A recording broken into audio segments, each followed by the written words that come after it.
One of the greats. I showed you during our live stream the scorebook I have from calling minor league baseball 2009 when Buster was on the Fresno Grizzlies. And what's crazy about that is he won a World Series in 2010. He retires in 2021. He's in AAA in 09, which was his second year of pro. It really was his first full year of pro ball because he was in college in 2008. Like the whole time, and he was the Golden Spikes Award winner there. Like the whole time, he's just been at the head of the class. It's a pretty incredible career he's had. I was about to bring up Matt Cain because he got drafted. He was a little older, obviously. He got drafted in 05. But I was just thinking hearing you say that because I know that when you were there, you got to see, right, Lincecum came through, Bumgarner came through the Fresno Grizzlies, correct? Yeah, I was not there with Lincecum, but I had I was there with Bumgarner and Posey. I mean, guy, they had a run, I guess. So Cain, and Kevin Fransden. Cain got drafted in 03 and was in the bigs by 05. When I think of their core group of their championship teams, obviously they're bullpen guys, but it's just different because not them all, Affelt wasn't a homegrown guy. Javi Lopez was not a homegrown guy. Sergio Romo, I'm not sure was a homegrown guy. It's a little different with bullpen guys. But their core four, that was the name of the bullpen guys, but their core four players to me were Posey and the 3-star pitchers, Lincecum, Cain, Bumgarner. All four of those guys shot like a fucking rocket ship in the minors. When you hear some of these stories. Tim was one, right? One and done. Yeah. Cain came out of high school in 03, was starting in August by 05, and was the number 2 starter by 06. Bumgarner was whoop. It was like those guys, they were just all four of them, no doubt about it. Posey was the most influential because he was the starting catcher in all 3 teams.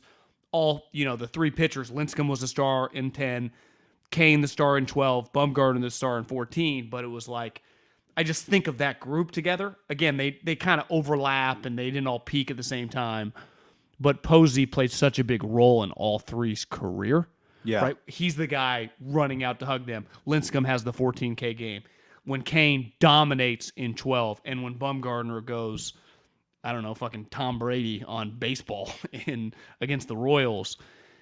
And he's just, we talked so much, we've spent so much, it feels like, of our voices about Trey Lance. And ultimately, the reason we talk so much about Trey Lance is because they put all their chips in the middle of the table to draft the guy at number 3 overall. And I think when you look at Lincecum, Cain, Bumgarner, and obviously Posey was the 5th overall pick, all 4 of those guys were first-round picks. Now, they were at different, I think Lincecum was like 10. Cain was 25 out of high school. I think Bumgarner obviously out of high school too, and Posey 5. All you want is to land a superstar Hall of Famer, right? Whether you trade up to get him, whether you draft him in the first round, you are just hoping to get a star.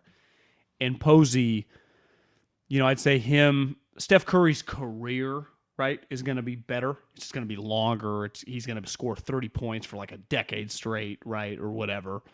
Not quite 30, but you know what I mean. But you just can't, like the guy was anchored 3 World Series teams. He won an MVP. Did he win comeback player of the year? I saw someone say he's won 2 comeback players of the year, so I assume that's what somebody told me too. Did he win it did this he year? win it this year? He would have had to. They haven't given their awards this year yet, have they? So are people just saying that because he's like a lock? Do you get... But he's just... You just can't ask for anything more, when you draft, whatever the position is. Obviously, his position, you're going to hit less home runs or whatever, unless... Did Salvio Perez hit like 48 home runs this year or something? Yeah, he did. What the fuck was that? It's on the Royals. No one knows. Posey never had that season, but I looked up a couple times. It was like, he's at 38. It's like August. I'm like, what is going on with this guy? Yeah, I know. I think part of it with Buster, too, is that right, because you want a champion player, a star player, and a winning player when you draft a guy. Yeah, and a leader, a face of your franchise, right? And he was all those things, and he had big moments, but because he was a catcher, he shared big moments with pitchers. It wasn't just about hitting. Would you say you agree with me that those 3 guys synonymous with him? Just they're all like elite players. Yeah, but started all-star games. But what's interesting about it, right? He caught 2 of their perfect games, or no-hitter. Cain was a perfect game. He caught 1 of Lincecum's no-hitters. Their roster was different all 3 championships. By the time you got to the second championship, Lincecum was a 5 ERA guy by the second championship. Yeah. Like they had this core, but it really was a revolving door around him. The teams were so different every time. They had a few guys that, Tim kind of peaked in 9, but was still good in 10, right? And helped him a little bit in 12, right? Yeah. Was it 14? What year did he come out of the bullpen? I don't know if he was on the team in 14. I think it was 12. So, they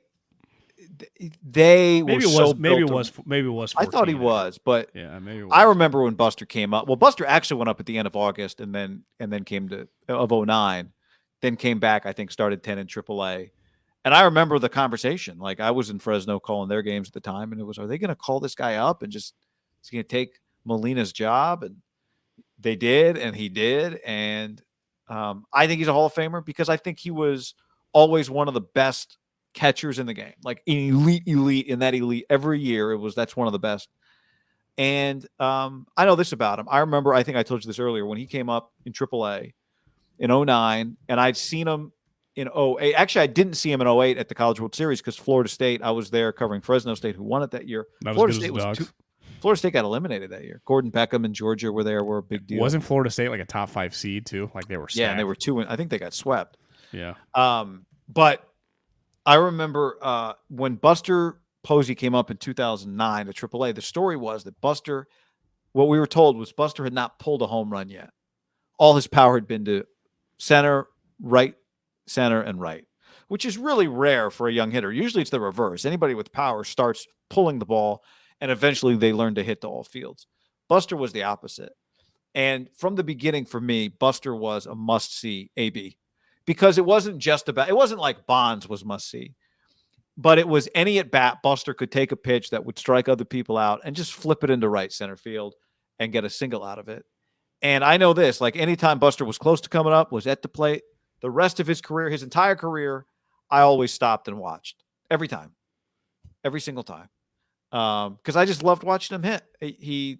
I don't know, man. I just loved watching him hit. I remember in AAA one year, or that year, 09, maybe it was the beginning of 10, going down into the clubhouse, and Buster was in, like, they had a little side room where you could watch your film, and Buster was in there watching himself hit by himself, just watching the tape of his own swing.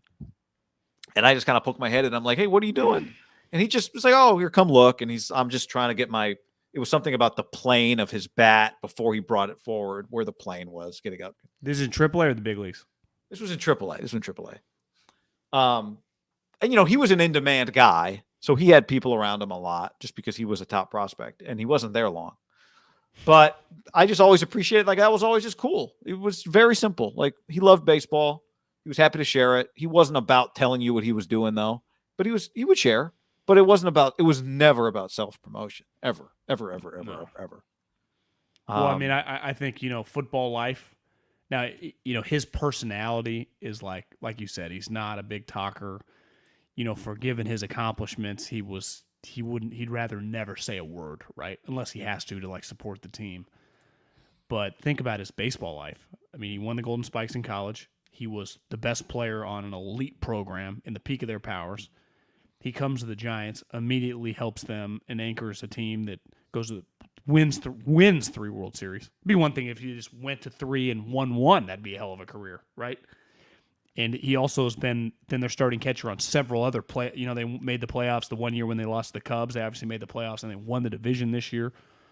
He's just obviously it's bigger than just being an all-time, San Francisco athlete. I mean, he's really a historic baseball player, right?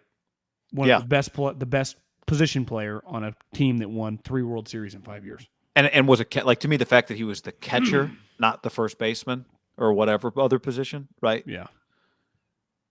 And then you describe like all the things that happened along the way. Michael Morse's home run, his grand slam, Cody Ross, Travis Ishikawa, Lincecum's debuts, Lincecum against the Braves, Sandoval against the Tigers. I mean, that's like, what did I just, if you said list the big moments, I just probably listed Well, did you list the 15% of them. you hit the grand slam he hit Game 5 against Cincinnati Reds Grand slam against the Reds. in 12? I was scouting. I was listening to it on the radio. I remember being in the airport line, I think, in Arizona. It was incredible because it was a tie game, and he fucking hit a grand slam against Dusty Baker's led Reds. And they were good. I think Joey Votto was the MVP that year. They had Johnny Cueto. They had Aroldis Chapman. Like that Cincinnati Red team in 12 was not like the group they've had the last couple of years, like a good team. Like that team was loaded with like $100 million players. Yeah. And Dusty. And the Giants were down. Weren't they down 0-2? And they came back. They won 3 straight games. His bomb, though, was just like, on the road. I just vividly remember watching the whole place went fucking silent. And then obviously they came back the next series down 3-1. That was the Hunter Pence game, right? Wasn't that the game that Pence gave him the speech and threw the seeds in 12? That might have been against St. Louis the following when they were down 3-1. Oh, Zito that had was a moment. Zito. Yeah, you're right. That was Zito. But they were down 2-0 and then 3-1. It went like they're back against the wall.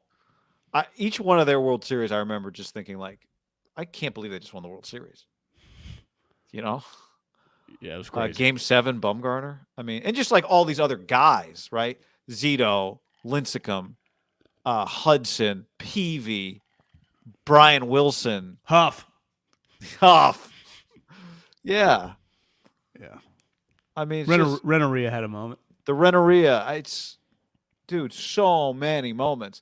And I do think with hindsight, like he took the year. I think part of the reason he was probably so good in 2021 is because he took the year off, got his body right, got his mind right, and said, "I got one more in me."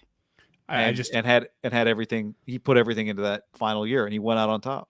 I went to Pavlovich's Twitter account, and I guess one thing he said he thought coming into this year this would probably be his last year, and he was much more at peace when they had a great season. It's easier to kind of go out, not quite Elway style because they didn't win it, but I mean he had a all-star. Did he get corona or something right before the All-Star game? Because he was the All-Star starter. No, he was hurt. Was it COVID or was he just kind of hurt? Maybe that's what it was. He was injured, but he would have been the All-Star starter. He was having an incredible first half, and then they won the West, and they got to play the Dodgers. Like he deserved to play the Dodgers in the playoffs, right? Yeah, I just can't believe. I still can't believe one of those two teams didn't win at all. He had a home run, I think, in Game 5, right? He won big home run. Abo Taco. It's a big home run. That's one you watching it going, if Posey could just go deep here, and he did. Yeah, he always came through. Yeah, I do think it's a good point. I think baseball too is pretty unique. Like they didn't win the World Series, but winning your division in an epic race is still a hell of a way to go out on top. When it's a race with the Dodgers all year long, I mean, for not winning the World Series, I got to imagine it was one of the most fun seasons he's ever been a part of. It's weird because it's definitely not the best team he's ever played on because they didn't win the World Series, but it by far is the best team he's ever played on. Yeah, 107 games. Yeah, exactly. He won more games. I think the winningest team he played on was like 94 wins. So he won 13 extra games in baseball. That's a lot of games, right? That's a couple weeks worth of wins. I do think you can go out like, you know what? I didn't win a championship, but that's a pretty memorable special seat. Like baseball season. It's why people say like, we won 2 World Series and 7 divisions. Like no one ever says that in basketball. We won the Pacific 9 times. Like no one cares. But in honestly, baseball, you say that because it's long. It's you don't really even talk about that in football. You don't even talk about that in football. You can kind of brag about playing the NFC or AFC championship game. We went to 3 AFC championship games and won a Super Bowl. Sure.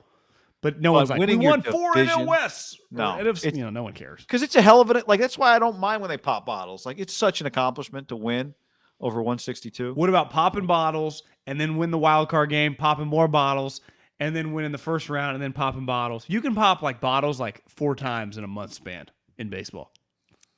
Because you pop bottles after every playoff win. Yeah, that's true. And if you make the wild card, and if you maybe you're playing a tie. So you can go 3 pop bottles. If you're a drinker, I mean, you better shake that hangover fast. How about if you got to if the carpet's just all mushy the next day when you come in for another bottle popping? That's why Dusty had the rubber gloves. He doesn't ruin his hands. It's true.